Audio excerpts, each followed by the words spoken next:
My wife, 33F, has been acting really strange lately, and I'm starting to think she might be cheating on me with one of the kids she coaches. I feel sick even typing that.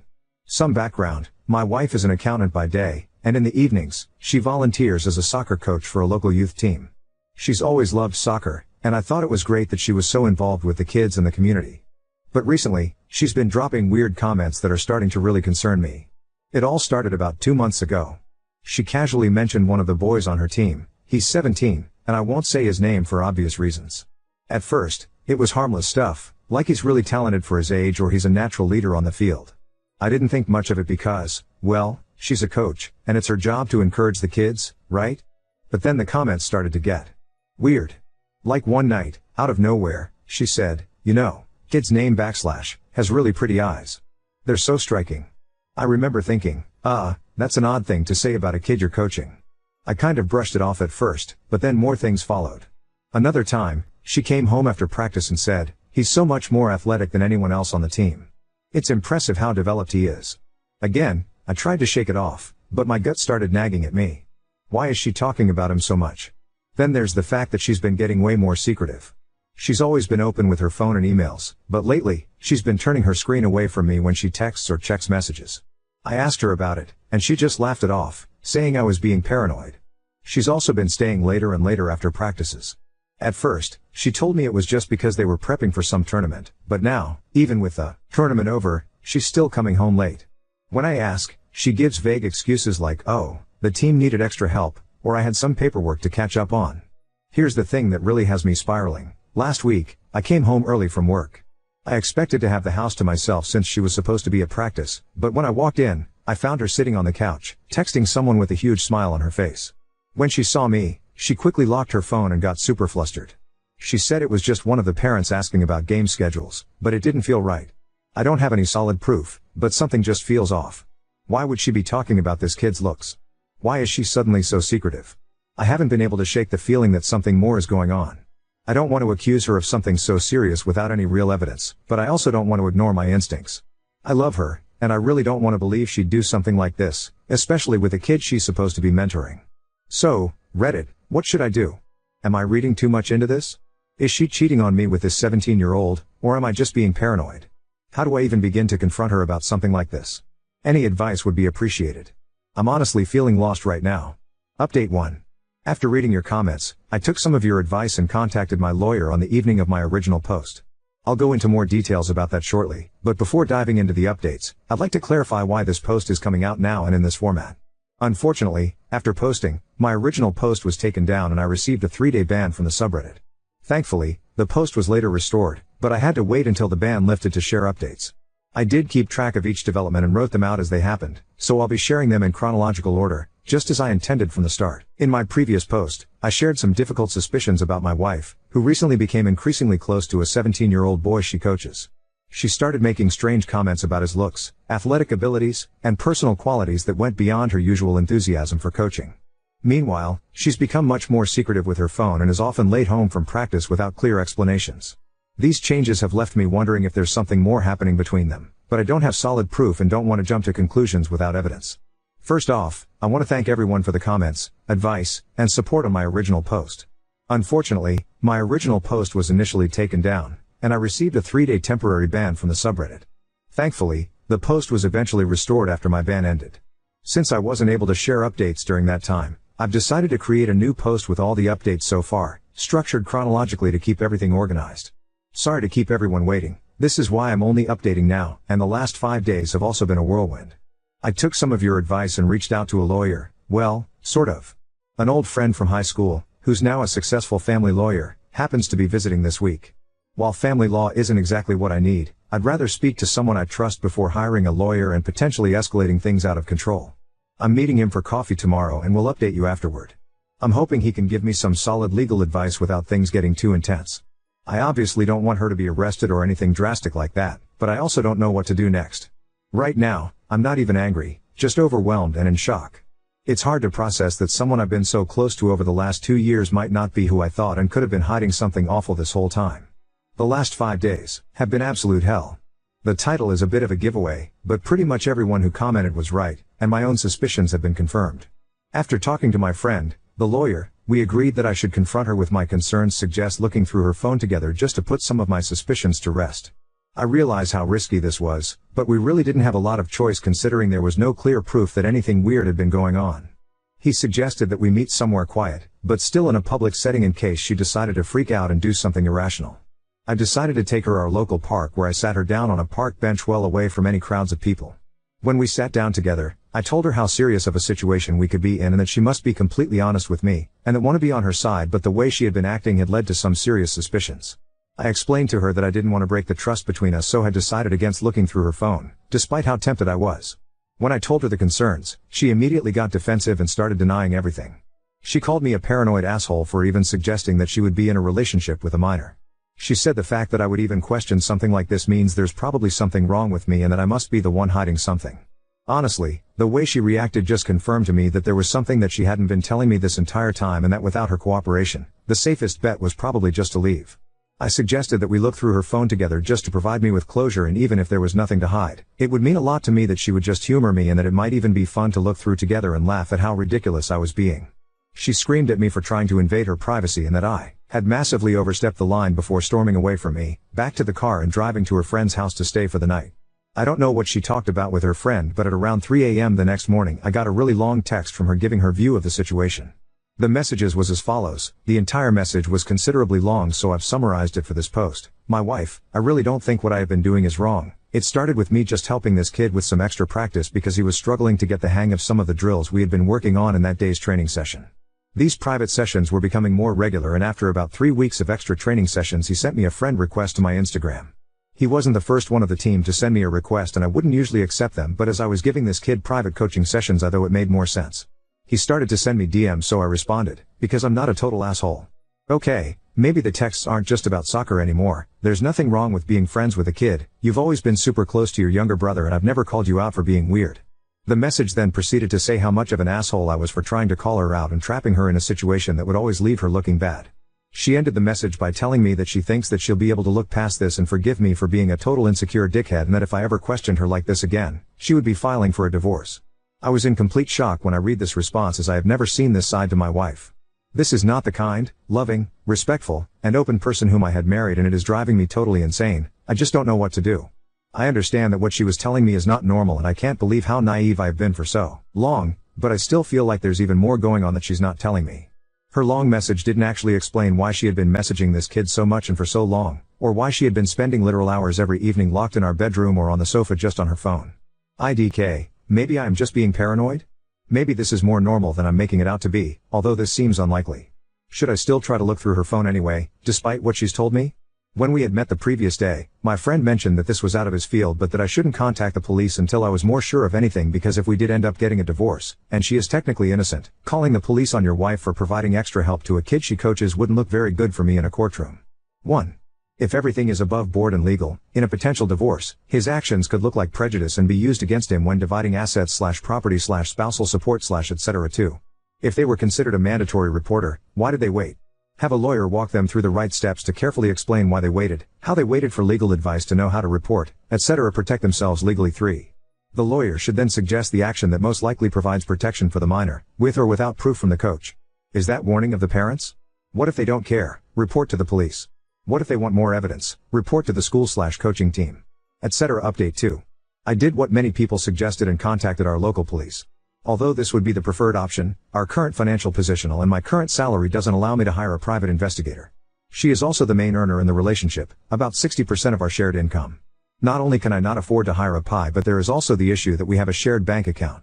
Any poo, or chases. I am aware that it's always smart to have our own individual bank accounts alongside a shared one, but we have been so close as trusting with each other that we haven't really seen the need for this, and having a joint account has never really been an issue.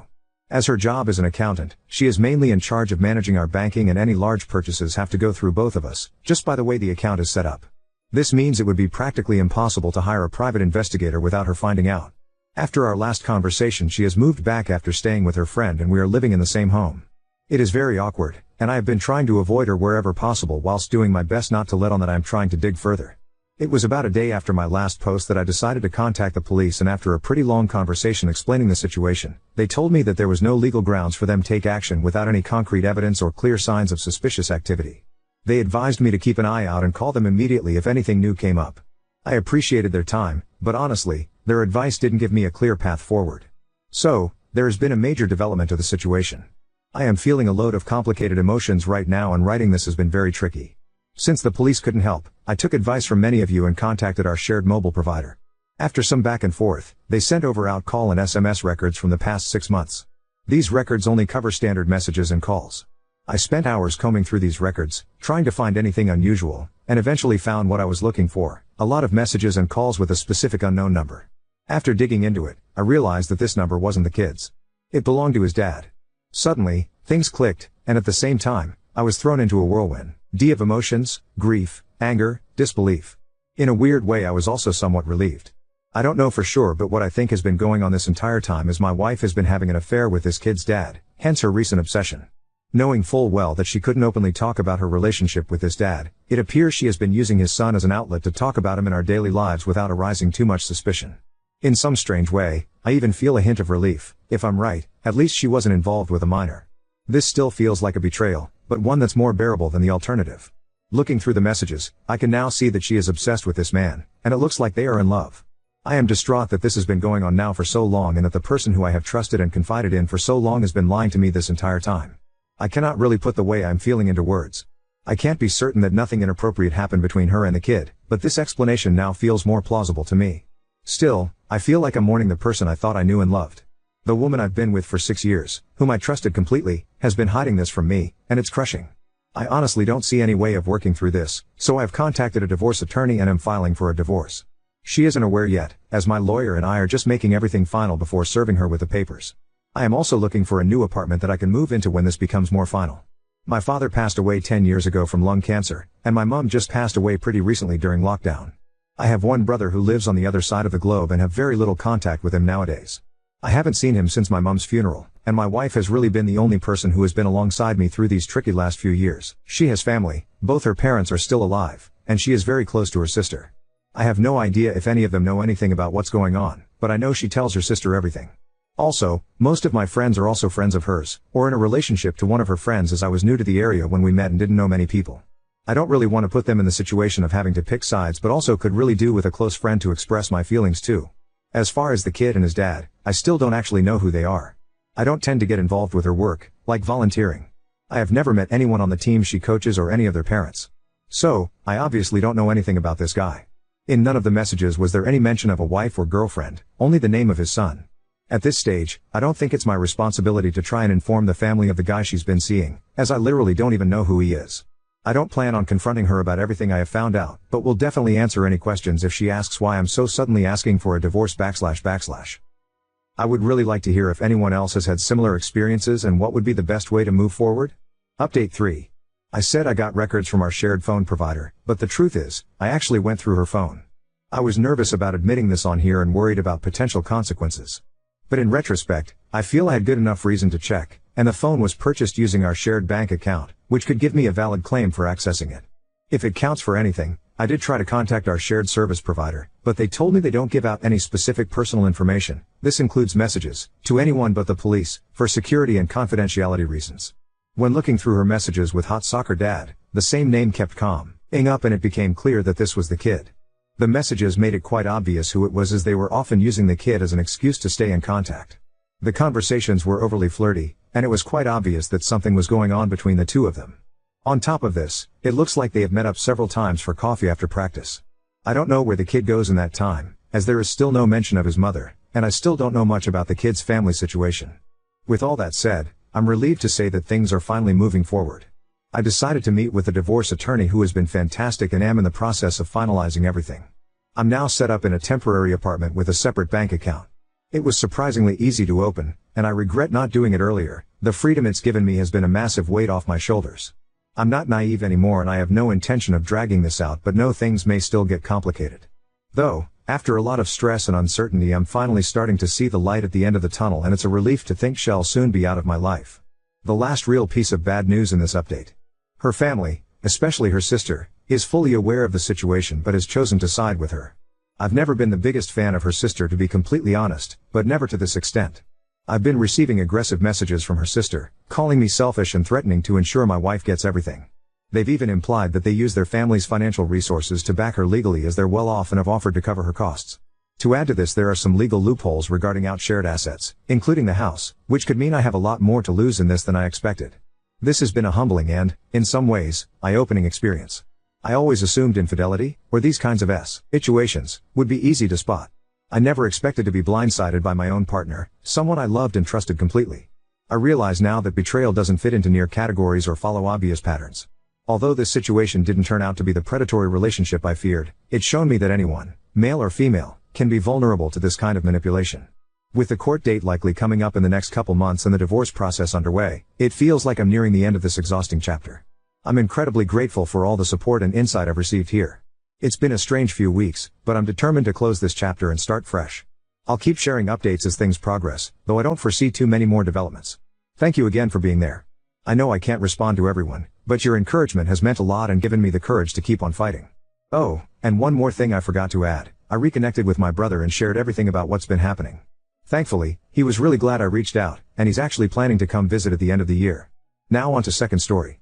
Mom stole my identity for a pontoon boat, suggested I declare bankruptcy over their debt, and threatened me with DCFS to keep silent. I knew my mom had her eye on a pontoon boat for the last year. She and my dad retired in 2022, and while they aren't swimming in money, they weren't hurting much for it either, or so I thought. They bought a boat in February for a little over $30,000. I didn't think a lot of it since they always rented a pontoon boat 2 to 3 times a year and didn't appear to have money issues. At the start of July, I began getting my ducks in a row to buy a house. When I applied for a pre-approval, I found out my credit score was barely over 600 and I had an extra $30K plus in debt I had no idea about. Even worse, it was 90 plus days late. I told the lender the account wasn't mine and he said my identity had probably been stolen, but it was probably someone close to me as the money would have had to go to a bank account with my name on it. I shared a bank account with my ex-fiancée and asked the bank to look into it. They said the account had been closed a couple of years ago, when we broke up, and no attempts to send money to it / take money from it have been made since. I filed a dispute with the company and the credit agencies as it was obvious to me I had been hacked or my identity had been stolen. About a week ago, I got a notice from the company to my apartment, first I had ever heard from them, saying they were going to charge off the account if payment wasn't made. I requested more information from them and they linked me to their fraud department. They were able to tell me where the money was sent. To a bank account from when I was a minor that I shared with my mom. When I called that bank, they confirmed there was activity on the account and the statements show the loan coming in and almost all of the money being transferred into what looks like my mom's account at the same bank. I haven't used that bank in more than a decade. I called my mom and asked her about it and she, after a long pause, said that's how they bought the boat. They made one payment on the account and realized they probably couldn't afford the monthly payment for the next 5 years. When I asked why they hadn't told me, she said it was because they figured I would say no, they were right, and that they had worked hard in their lives and wanted to enjoy retirement.